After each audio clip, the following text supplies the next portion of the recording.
Larian Studios is perhaps the only company with a vast RPG history that still produces genuinely old-school RPGs. Behind this name are fantastic game worlds, hours-long gameplay experiences, classic game design, and of course humor.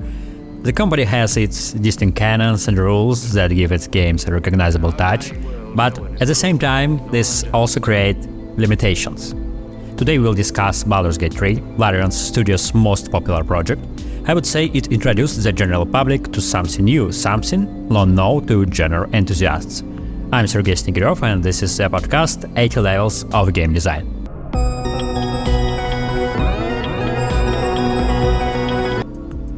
The founder of the studio, Sven Vincke, loves board games and has always aimed to transform that passion into the format of a computer game. This became the foundation for every game design element in the studio's projects. The direction for realizing their ideas was set by a game called Ultima 7, a direction that, according to Vincke, was never continued by anyone else. We are talking about a huge open world, a plethora of interactive items and their combinations, various ways to approach a single situation, and alien world exploration. These are the very pillars on which Larian Studios' game design stands. From a game design perspective, the development of every gameplay situation in their games is built on a +1 model.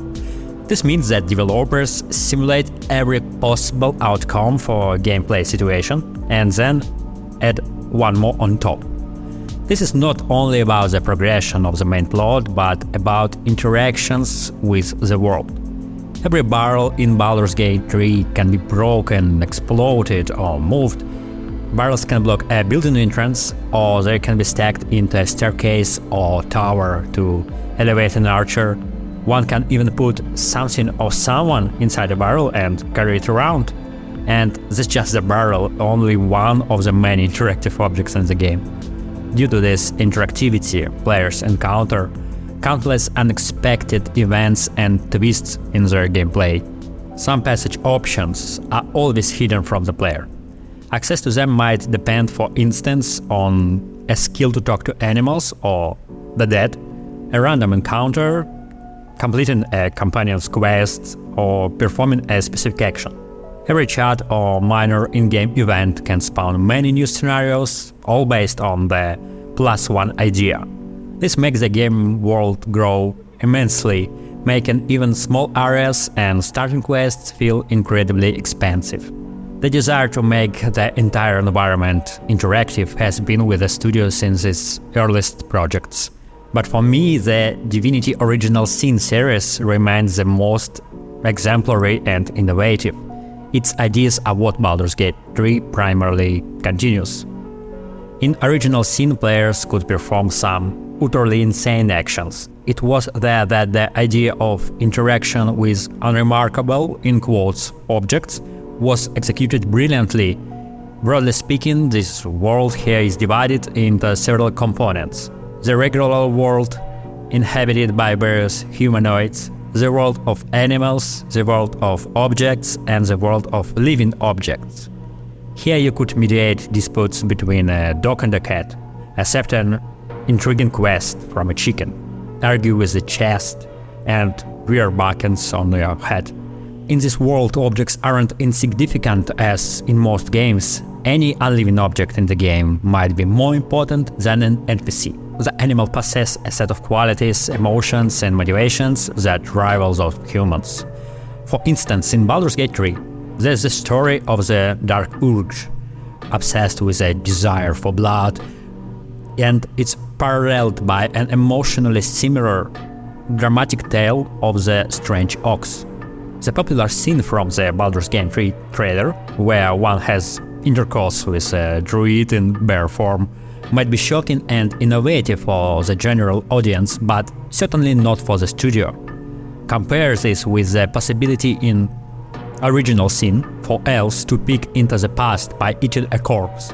This feature, by the way, is also continued in Baldur's Gate 3, where the player can activate brains and, by inserting them into a school, converse with their former owners. The idea of high interactivity brings the element many of us love in games, randomness. In some places, the stakes of this randomness are high, and you wish to encounter it as rarely as possible, like in From Software games.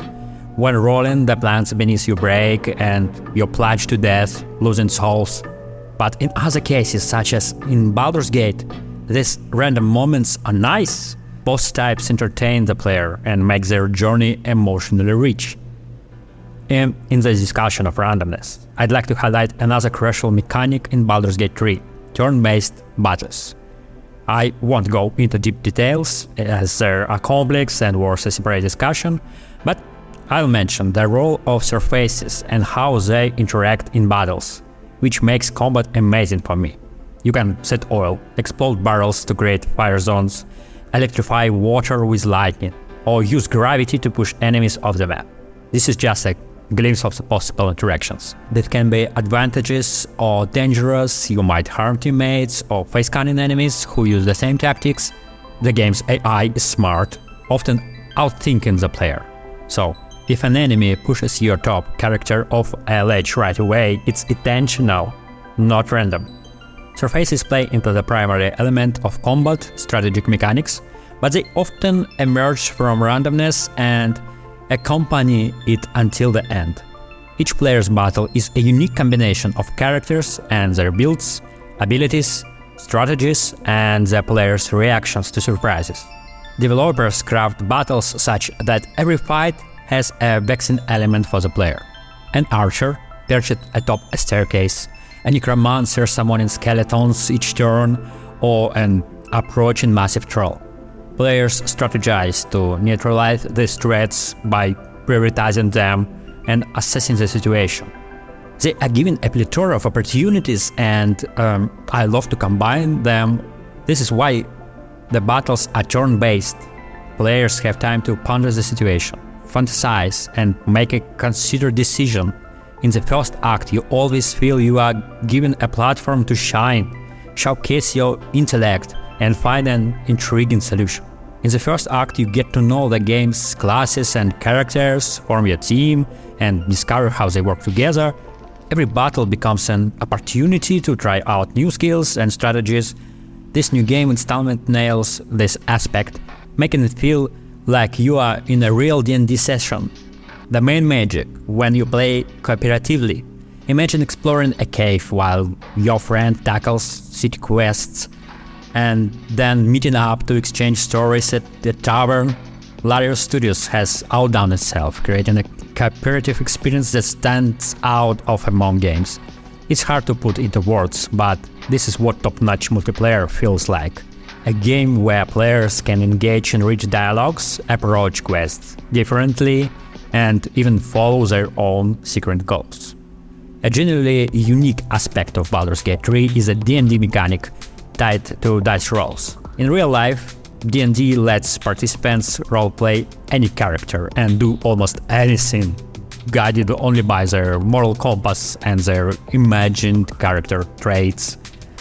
Lifting restriction on variability was the most significant challenge the developers faced when porting this mechanic into the game. They achieved this with minor plot influences from a plethora of small actions. The success of almost every action depends on a dice roll.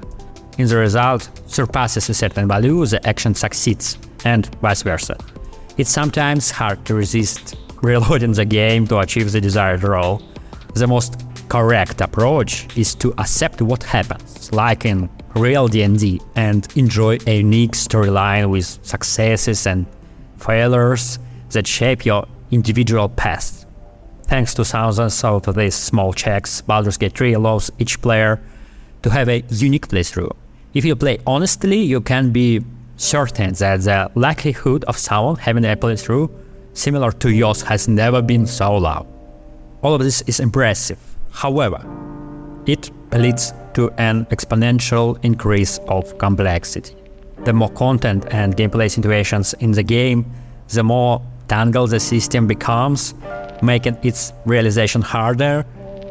Hence, the peak number of bugs is concentrated specifically in the third act. And here I move to the critique. All the mentioned mechanics were excellently implemented in the original Sin 2, the studio's previous game. While Baldur's Gate 3 handles them with care, it doesn't bring anything new to the table. Secondly, the vast world and its reliance on constant interactivity mean that after a perfect first act, there's always a second one with less variety.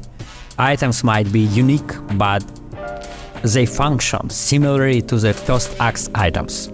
Enemies become less surprising, and by this point, a character's abilities allow the player to establish a repetitive battle pattern. The game becomes duller. Its theme entertains with its narrative and nuances, but holistically, the player starts to feel burned out. Statistics show that most players drop off during the second act. Only about 30% make it to its end. By the third act, the situation gets even gloomier.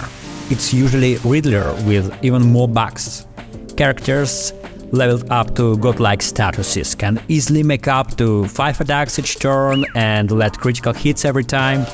Gameplay variation starts to narrow, and choices that appear different often lead to the same result. As the story wraps up its loose ends, the game drags on, leaving the ending feeling a bit diluted. Speaking of the narrative, it's always secondary in the studio's games. Baldur's Gate 3 is no exception, the spotlight is always on gameplay. And while this is good for gameplay, it's not cool for storytelling. The narrative is filled with funny jokes and cool side quests. The companion stories and the Dark Urge plot are enjoyable, but the main plot leans on cliches and templates from the 2 decades ago, now feeling more like post-irony than a well-thought-out script. The mere 12 general endings don't intrigue and blatantly overlook the vast majority of the player's choices. There's no satisfaction from the final, because the pleasure is hidden in the process, but only that process isn't all smooth either. Not only in Baldur's Gate 3, but in all previous Larian games, I start to feel bored by the third act. I don't understand why they always structure the game using the same pattern every time, limiting themselves to the same path. Each new game so closely follows the template of its predecessor that it loses its uniqueness, feeling like an endless update. The glorious Act 1, among other things, is conditioned by close interaction with the audience. It was in early access for years, and during that time the developers received tons of feedback. As a result, the game's beginning turned out to be as staggering as possible. Naturally, with such expansive world dimensions, focusing on interactive things, maintaining that initial benchmark becomes very challenging. There's always a shortage of time somewhere, and compromises must be made. My playthrough took 80 hours, but my overall impressions were mixed. I spent most of the time on the first half of the game, where, in my opinion, the most exciting discoveries and the most beautiful solutions are. I trudged through the second half forcibly, kept taking breaks, and managed to finish 2 other games before I wrapped up Baldur's Gate. The 6-year development of the franchise, born in the 90s, culminated in a significant and well-deserved success for the studio. The increased attention brought hordes of new fans to Larian Studios, discussing a genre they were unfamiliar with just yesterday, as if it's a 21st century revelation. Someone could tell that the Baldur's Gate 3 is the best game in history. While the game is clearly one of the standout releases of the year, and opens up a new genre for many players, an extra year or maybe 2 in alpha development could have made it even better.